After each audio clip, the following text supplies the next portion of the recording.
আসসালামু আলাইকুম। এটিএন বাংলা সংবাদে সবাইকে স্বাগত জানাচ্ছি। মমরিনাজ মমের শুরুতেই বিআরবি কেবল সংবাদ শিরোনাম। মৌলিক সংস্কারের আগে নির্বাচনের বিপক্ষে এনসিপি। ঐক্যমত্য কমিশনের বৈঠকে নাহিদ ইসলাম। জাতীয় সনদ তৈরির কাজ করছে কমিশন, জানালেন আলী রিয়াজ। ভারত, চীন কিংবা মার্কিন যুক্তরাষ্ট্র নয়, বাংলাদেশের মানুষই নিজেদের ভাগ্য নির্ধারণ করবে, মন্তব্য মির্জা ফখরুলের। বৈষম্যহীন দেশ গড়তে ঐক্যবদ্ধ হয়ে কাজ করার আহ্বান। ইতিহাসের সর্বোত্তম নির্বাচন করবে অন্তর্বর্তী সরকার, বললেন প্রধান উপদেষ্টা ডক্টর মোহাম্মদ ইউনূস। নারী বিষয়ক সংস্কার কমিশনের প্রতিবেদন জমা। এবং পতিত স্বৈরাচারের বিচার এবং প্রয়োজনীয় সংস্কার শেষে নির্বাচন চাইলেন জামায়াতের আমির। শীঘ্রই ভোটের তারিখ ঘোষণার দাবি এলডিপির। শুনছিলেন বিআরবি কেবল সংবাদ শিরোনাম। এবার বিস্তারিত। ফ্যাসিবাদী ব্যবস্থার বিলোপ করে রাষ্ট্রের মৌলিক সংস্কারের আগে জাতীয় নির্বাচন নয় বলে মন্তব্য করেছেন জাতীয় নাগরিক পার্টির আহ্বায়ক নাহিদ ইসলাম। জাতীয় ঐক্যমত্য কমিশনের বৈঠকে তিনি বলেন, দেশে যেন আর কোনো স্বৈরতন্ত্র না আসে সেজন্য জুলাই সনদ প্রয়োজন। এ সময় ঐক্যমত্য কমিশনের সহসভাপতি ডক্টর আলী রিয়াজ বলেন, জন আকাঙ্ক্ষায় গণতান্ত্রিক প্রক্রিয়া স্থায়ী করার লক্ষ্যে জাতীয় সনদ তৈরির কাজ করে যাচ্ছে কমিশন। ঐক্যমত্য কমিশনের 166টি সুপারিশের মধ্যে 129টি প্রস্তাবে একমত হয়েছে এনসিপি। সংবিধান সংস্কারে গণভোটের পরামর্শ দিয়েছে দলটি। রিপোর্ট করছেন নাদ্দিন সজীব। সংস্কার প্রস্তাবে মতামত তুলে ধরতে সংসদ ভবনে জুলাই বিপ্লবের সম্মুখ সারির নেতারা, তাদের দল জাতীয় নাগরিক পার্টির আহ্বায়ক নাহিদ ইসলাম প্রস্তাবের পক্ষে বিপক্ষে মতামত তুলে ধরেন। সূচনা বক্তব্যে ঐক্যমত্য কমিশনের সহসভাপতি আলী রিয়াজ দেশ পুনর্গঠন, রাষ্ট্র সংস্কার, গণতান্ত্রিক ব্যবস্থা ফিরিয়ে আনার এই আয়োজনের ভিত্তি গড়ার জন্য কৃতজ্ঞতা জানান গণ অভ্যুত্থানের কারিগরদের। এখন আমাদের কাজ যেন বাংলাদেশে ফ্যাসিবাদী শাসন ফেরত না আসে, যেন বাংলাদেশে গণতান্ত্রিক প্রতিষ্ঠানগুলো স্থায়ী রূপ নেয়, যেন মানুষের অধিকার প্রতিষ্ঠিত হয়, যেন গুম, খুন, বিচার বহির্ভূত হত্যা এবং সমস্ত রকম নিপীড়ন আমরা মোকাবেলা করতে পারি। ক্ষমতা থেকে কোনো একটি দল থেকে সরিয়ে আরেকটি দলকে বসানোর পরিকল্পনা ছিল না, বরং রাষ্ট্র কাঠামোর মৌলিক এবং গুণগত সংস্কারের মাধ্যমে জনগণের অধিকার রক্ষা করবে এমন একটি গণতান্ত্রিক রাষ্ট্র ব্যবস্থা প্রতিষ্ঠা করার আকাঙ্ক্ষা ছিল সেই জুলাই গণ অভ্যুত্থানে। বৈঠকে জাতীয় সাংবিধানিক কাউন্সিল গঠন, দ্বিকক্ষ বিশিষ্ট সংসদ, 2 বারের বেশি প্রধানমন্ত্রী থাকতে না পারা, সংসদ সদস্য প্রার্থীর বয়স ন্যূনতম 23 বছর সহ অন্তত ডজন খানেক বিষয়ে বাড়তি গুরুত্ব দেয় এনসিপি। সেই সঙ্গে স্বৈরতন্ত্রের ইতি টানতে জুলাই সনদের তাগিদ দেন আহ্বায়ক নাহিদ ইসলাম। সংবিধান থেকে শুরু করে বিভিন্ন রাষ্ট্রীয় যে প্রতিষ্ঠানগুলো, সেই প্রতিষ্ঠানগুলোর একটা দলীয়করণ ঘটেছিল। ফলে সেই রাষ্ট্র কাঠামোকে অক্ষুণ্ণ রেখে যেই ক্ষমতায় যাক তার ভিতরেও ফ্যাসিবাদী প্রবণতা থাকবে, স্বৈরতান্ত্রিক হয়ে ওঠার প্রবণতা থাকবে। সেক্ষেত্রে আমরা সংবিধান, প্রধানমন্ত্রীর ক্ষমতা, বিচার ব্যবস্থা, নির্বাচন ব্যবস্থা ইত্যাদি বিষয়কে আমরা জাতীয় নাগরিক পার্টি বিশেষ গুরুত্ব দিচ্ছি। পরে সাংবাদিকদের সাথে কথা বলেন এনসিপির সদস্য সচিব আক্তার হোসেন এবং মুখ্য সংগঠক হাসনাত আব্দুল্লাহ। সরকারকে বিচার ও সংস্কার নিয়েও রোডম্যাপ ঘোষণার দাবি জানান তারা। নির্বাচন অবশ্যই হতে হবে, কিন্তু তার আগে বিচার এবং সংস্কারের দৃশ্যমান রোডম্যাপ সরকারকে উপস্থাপন করতে হবে। 166টা বিষয়ের মধ্যে আপনারা ইতিমধ্যেই জানেন আমরা 129টা বিষয় আমরা একমত হয়েছি, কিন্তু যেসব বিষয়ে আমরা একমত হয়েছি সেই সব বিষয়ে আমাদের অবজারভেশন রয়েছে। গত 23 মার্চ সংস্কার কমিশনের সুপারিশের উপর জাতীয় ঐক্যমত্য কমিশনে লিখিত মতামত দেয় এনসিপি। নাদ্দিন সজীব, এটিএন বাংলা, ঢাকা। ভারত, চীন কিংবা যুক্তরাষ্ট্র নয়, বাংলাদেশের মানুষই নিজেদের ভাগ্য নির্ধারণ করবে বলে মন্তব্য করেছেন বিএনপি মহাসচিব মির্জা ফখরুল ইসলাম আলমগীর। রাজধানীতে এক অনুষ্ঠানে ডক্টর ইউনূসের নেতৃত্বাধীন অন্তর্বর্তী সরকারের সাফল্য কামনা করে গণতন্ত্র চর্চার পথ খোলা রাখারও আহ্বান জানান বিএনপি মহাসচিব। এদিকে ঢাকা ও নাটোরে আলাদা অনুষ্ঠানে অন্তর্বর্তী সরকারের কাছে নির্বাচনের সুনির্দিষ্ট রোডম্যাপ ঘোষণার দাবি জানিয়েছেন বিএনপির সিনিয়র নেতারা। ইমদাদুল্লাহ বাবুর রিপোর্ট। রাজধানীতে বাংলাদেশ নেতৃত্ব ঐক্য এবং প্রবৃদ্ধির পথে কূটনীতি ও শাসন ব্যবস্থা শীর্ষক সেমিনারের আয়োজন করে নর্থ সাউথ বিশ্ববিদ্যালয়। এতে বিএনপির মহাসচিব মির্জা ফখরুল ইসলাম আলমগীর বলেন, বিদেশি শক্তি এদেশের মানুষের ভাগ্য নির্ধারণ করবে না। দেশটা আমাদের, এর ভবিষ্যৎ আমাদেরকে নির্মাণ করতে হবে।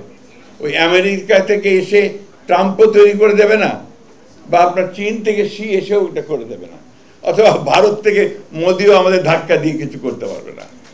এই যে বিষয়গুলো, এটা আমাদের মধ্যে, আমাদের মনের মধ্যে, আমাদের অন্তরের মধ্যে গেঁথে নিতে হবে। জুলাই অভ্যুত্থানে ছাত্র জনতার আত্মত্যাগ বৃথা যাবে না আশা প্রকাশ করে সমৃদ্ধ ও বৈষম্যহীন বাংলাদেশ প্রতিষ্ঠায় সবাইকে ঐক্যবদ্ধ হওয়ার আহ্বান জানান তিনি। সমস্যা আছে, সমস্যার সমাধান হবে, ইতিমধ্যে অনেক দূরে গিয়েছে। আমি প্রফেসর ইউনূস সাহেবকে ধন্যবাদ জানাতে চাই যে তিনি দায়িত্ব নিয়েছেন। আসুন আমরা সবাই মিলে তাকে সাহায্য করে, আমরা নিজেদেরকে সাহায্য করে আমরা শান্তি। তবে একটা কথা, গণতন্ত্রের কোনো বিকল্প নেই এবং গণতন্ত্রকে চাপিয়ে দেওয়া যায় না, চর্চা করতে হবে, প্র্যাকটিস করতে হবে, সেই জায়গাগুলোকে খোলা রাখতে হবে। এদিকে রাজধানীর গুলশান কার্যালয়ে 12 দলীয় জোট নেতাদের সাথে বিএনপির লিয়াজো কমিটির বৈঠক শেষে বিএনপির স্থায়ী কমিটির সদস্য নজরুল ইসলাম খান বলেন, বিক্ষিপ্ত নয়, নির্বাচনের সুনির্দিষ্ট রোডম্যাপ চায় 12 দলীয় জোট। এক দলকে সরিয়ে আরেক দলকে ক্ষমতায় বসাতে গণ অভ্যুত্থান হয়নি এনসিপি সভাপতির মন্তব্যের সমালোচনাও করেন তিনি। তারা কি চায় আর কি যে একটি দলের বদলে পুরো দল না অন্য কেউ ক্ষমতায় আসুক, আর আরেকটা দলই তো আসবে। রাজনীতি তো তাই হয়, ডিসেম্বরের মধ্যেই নির্বাচন হবে বা ডিসেম্বরে নির্বাচন হবে, এরকম একটা ধরে নিয়ে একটা রোডম্যাপ ঘোষণা করা উচিত। অন্যদিকে নাটোর জেলা পরিষদ মিলনায়তনে গণতন্ত্র ও জিয়াউর রহমান শীর্ষক সেমিনারের আয়োজন করে জিয়া পরিষদ। এতে বিএনপির নেতারা দ্রুত সরকারকে নির্বাচনের তারিখ ঘোষণার আহ্বান জানান। সংস্কারের কথা আপনারা বলে শুধু বিএনপিকে বলতে চাচ্ছেন বিএনপি নাকি তড়িঘড়ি করে ক্ষমতায় যেতে চায়। 8 মাস তো হয়ে গেছে, সংস্কার করতে আর কত সময় লাগতে পারে? যারা নির্বাচনকে দেরি করানোর জন্য এই যে একটা চক্রান্ত করছে, আমি তাদের বলতে চাই, বাংলাদেশের জনগণ চায় একটা স্বচ্ছ নির্বাচনের অপেক্ষা করছে, কারণ এই 4টা টার্ম বাংলাদেশের মানুষ ভোট দিতে পারে না। এর আগে পরিষদের উদ্যোগে নাটোর শহরে র্যালি বের করা হয়। ইমদাদুল্লাহ বাবু, ATN বাংলা, ঢাকা। পতিত স্বৈরাচারের দৃশ্যমান বিচার এবং প্রয়োজনীয় সংস্কার ছাড়া বাংলাদেশে কোনো নির্বাচন জনগণ মেনে নেবে না বলে মন্তব্য করেছেন বাংলাদেশ জামায়াতে ইসলামের আমির ডাক্তার শফিকুর রহমান। লালমনিরহাটে এক জনসভায় তিনি বলেন, ফ্যাসিবাদের পতন হলেও ফ্যাসিবাদ এখনও বিদায় নেয়নি। এ সময় চাঁদাবাজ আর দখলদারদের বিরুদ্ধে প্রতিরোধ গড়ে তোলার আহ্বান জানান তিনি। লালমনিরহাট প্রতিনিধি আনোয়ার স্বপনকে সাথে নিয়ে আরও জানাচ্ছেন মাজহারুল হক মুহাজির। আমার হাতীবান্ধা উপজেলায় অবস্থিত তিস্তা মহাপরিকল্পনা বাস্তবায়ন, আওয়ামী লীগের বিচার ও সংস্কার শেষে নির্বাচনের দাবিতে প্রথমবারের মতো দলীয় প্রধানের উপস্থিতিতে জনসভা করে লালমনিরহাট জেলা জামাত। এ সময় ডাক্তার শফিকুর রহমান বলেন, খুনিদের বিচার ও প্রয়োজনীয় সংস্কার ছাড়া কোনো নির্বাচন মেনে নেবে না এদেশের জনগণ। চাঁদাবাজ ও দখলদারের বিরুদ্ধে ঐক্যবদ্ধ প্রতিরোধ গড়ে তোলার আহ্বানও জানান তিনি। যে কোনো নির্বাচনের আগে অবশ্যই 2টি কাজ সম্পন্ন করতে হবে। একটি হচ্ছে খুনিদের বিচার, এ বিচার দৃশ্যমান হতে হবে। আরেকটি হচ্ছে প্রয়োজনীয় সংস্কার। এই 2টা ছাড়া বাংলাদেশের জনগণ কোনো নির্বাচন মেনে নেবে না। অতি দ্রুত তিস্তা মহাপরিকল্পনা বাস্তবায়ন করার দাবি জানিয়ে জামাত আমির বলেন, এদেশের মানুষ আর আধিপত্যবাদ দেখতে চায় না। ইন্ডিয়া আমাদের প্রতিবেশী দেশ, তাদের সাথে আমরা সম্প্রীতি এবং পারস্পরিক শ্রদ্ধা ও সমতার ভিত্তিতে আমরা প্রতিবেশী হিসেবে এখানে বসবাস করতে চাই। আমরা ভালো থাকলে তারা ভালো থাকবেন, আমাদের ভালো কেড়ে নিলে তারাও ভালো থাকবেন কিনা তাদেরকে চিন্তা করতে হবে। জামাত ক্ষমতায় গেলে নারী ও ভিন্ন ধর্মাবলম্বীদের সর্বোচ্চ নিরাপত্তা নিশ্চিত করবে বলেও জানান ডাক্তার শফিকুর রহমান। আমরা চুরি চামারি, কালো টাকার পেশি শক্তির প্রভাব যুক্ত নির্বাচন দেখতে চাই না। মাজহারুল হক মুহাজির, ATN বাংলা। নির্বাচনের জন্য অবশ্যই সমতল। দেশ এক অনিশ্চিত ভবিষ্যৎ ও রক্তপাতের দিকে এগিয়ে যাচ্ছে বলে আশঙ্কা প্রকাশ করেছেন লিবারেল ডেমোক্রেটিক পার্টি এলডিপির সভাপতি অবসরপ্রাপ্ত কর্নেল অলি আহমেদ। শীঘ্রই নির্বাচনের তারিখ ঘোষণার দাবি জানিয়ে তিনি বলেন, তা না হলে অন্তর্বর্তী সরকারের ফিরে যাওয়া সুখকর হবে না। রাজধানীর ইঞ্জিনিয়ারিং ইনস্টিটিউটে এলডিপিতে যোগদান অনুষ্ঠানে তিনি একথা বলেন। অনুষ্ঠানে অবসরপ্রাপ্ত লেফটেন্যান্ট জেনারেল চৌধুরী হাসান সারোয়ার্দী, আমলা ও বিভিন্ন শ্রেণী পেশার 5 শতাধিক মানুষ এলডিপিতে যোগ দেন। দলটিতে সারোয়ার্দীকে সিনিয়র প্রেসিডিয়াম সদস্য পদ দেয়া হয়েছে। সাভারে রানা প্লাজা উদ্ধার অভিযান পরিচালনার সময় সারা দেশে ব্যাপক পরিচিতি পান চৌধুরী হাসান সারোয়ার্দী। দেশ অনিশ্চিত ভবিষ্যৎ এবং রক্তপাতের দিকে এগুচ্ছে। হয়তো আপনাদেরকেও যারা সরকার পরিচালনা করছেন একদিন কাঠগড়ায় দাঁড়ানো করা হবে। সময় থাকতে সঠিক পদক্ষেপ নেন। আমার অভিজ্ঞতার আগল্পে বলছি, বিপদ খুব সামনে, সাবধান। নির্বাচনের ডেট ঘোষণা করেন, মানুষকে আশ্বস্ত করেন, রাজনৈতিক দলগুলিকে নির্বাচনের দিকে ধাবিত করেন। অন্তর্বর্তীকালীন সরকার দেশের ইতিহাসে সেরা নির্বাচন করবে বলে জানিয়েছেন প্রধান উপদেষ্টা doctor Mohammad Yunus. Asian network for free election এর প্রতিনিধি দলের সাথে বৈঠকে একথা জানান তিনি। প্রধান উপদেষ্টা প্রতিনিধি দলকে আশ্বস্ত করে বলেন, 2025 সালের ডিসেম্বর থেকে 2026 সালের জুনের মধ্যে একটি অবাধ ও সুষ্ঠু নির্বাচন আয়োজন করবে সরকার।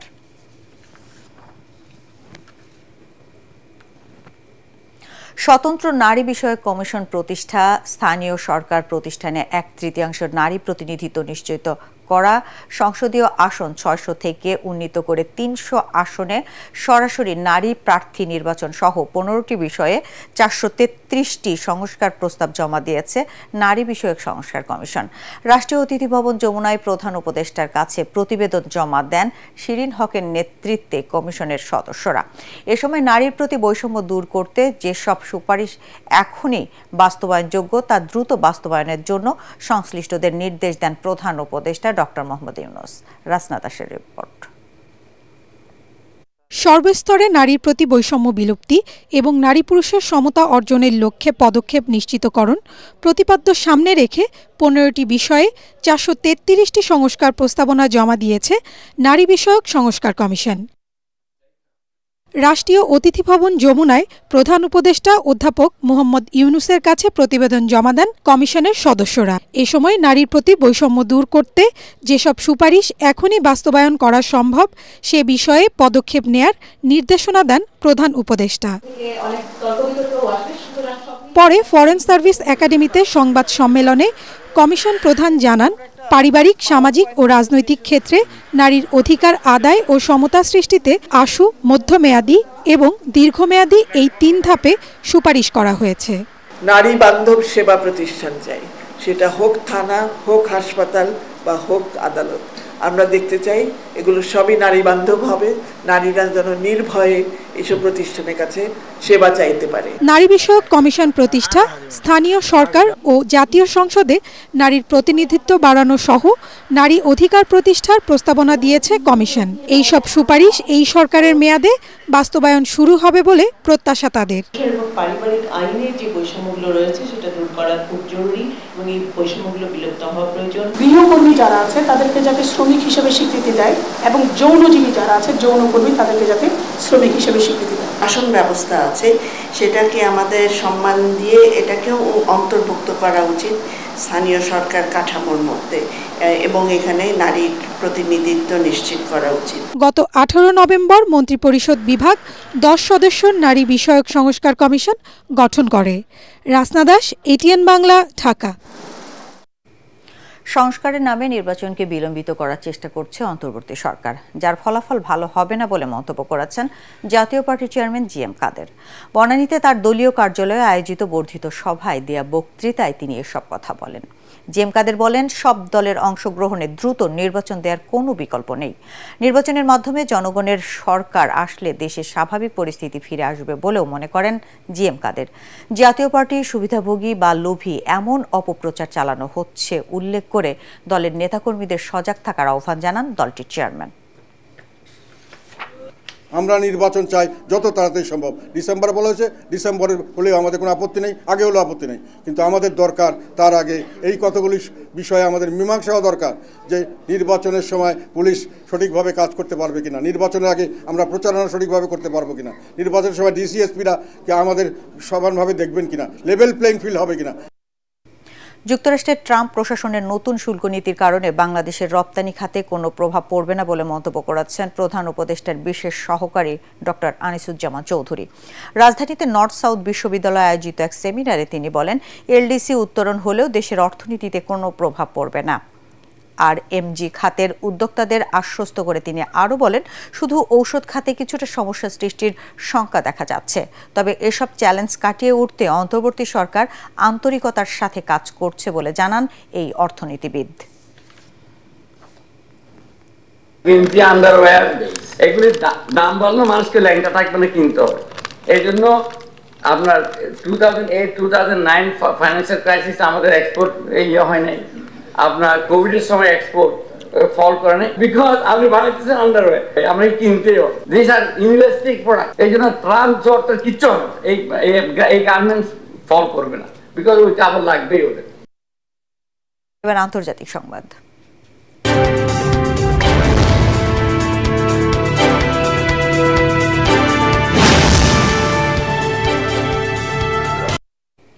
স্টার সানডে উপলক্ষে ইউক্রেনে দুদিনের যুদ্ধবিরতি ঘোষণা করেছে রাশিয়া। শনিবার এক বিবৃতিতে ক্রেমলিন জানায়, আপাতত ইউক্রেনের সব ধরনের সামরিক অভিযান বন্ধ রাখার নির্দেশ দিয়েছেন রুশ প্রেসিডেন্ট ভ্লাদিমির পুতিন। এটিকে স্টার যুদ্ধবিরতি হিসেবে উল্লেখ করছেন তারা। এক বার্তায় রুশ প্রেসিডেন্ট বলেন, এই অস্থায়ী যুদ্ধবিরতি শনিবার স্থানীয় সময় সন্ধ্যা 6টা থেকে শুরু হয়ে সোমবার রাত 12টা পর্যন্ত কার্যকর থাকবে।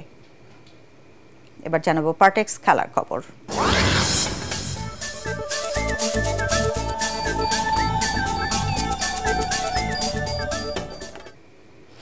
বাংলাদেশের মেয়েরা সর্বশেষ দল হিসেবে জায়গা করে নিল 2025 ওয়ানডে বিশ্বকাপে। ওয়েস্ট ইন্ডিজকে পরের রাউন্ডে যেতে থাইল্যান্ডের দেয়া 167 রানের লক্ষ্য ছুঁতে হতো 10 ওভারে। তবে 10 ওভার 5 বলে 168 রান করলেও রান রেটে বাংলাদেশ থেকে পিছিয়ে পড়ে ক্যারিবীয়রা।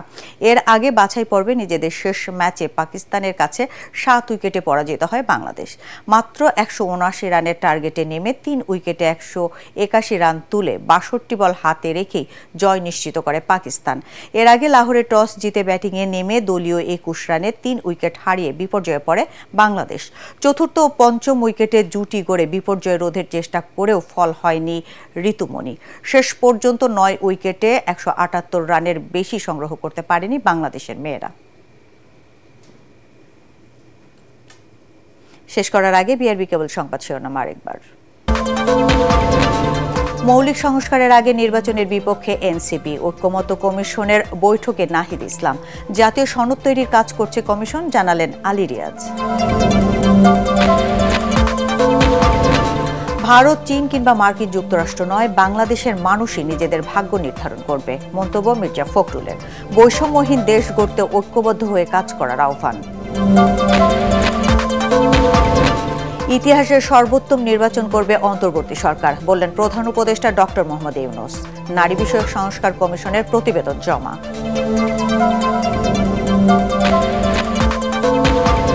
এবং পতিত স্বৈরাচারের বিচার এবং প্রয়োজনীয় সংস্কার শেষে নির্বাচন চাইলেন জামায়াতের আমির। শীঘ্রই ভোটের তারিখ ঘোষণার দাবি এলডিপির। দর্শক, পরবর্তী সংবাদ দেখার আমন্ত্রণ জানিয়ে এখনকার মতো শেষ করছি। এটিএন বাংলা সংবাদ ইউটিউবে দেখতে ব্রাউজ করুন youtube/ATN Bangla News। ধন্যবাদ সবাইকে।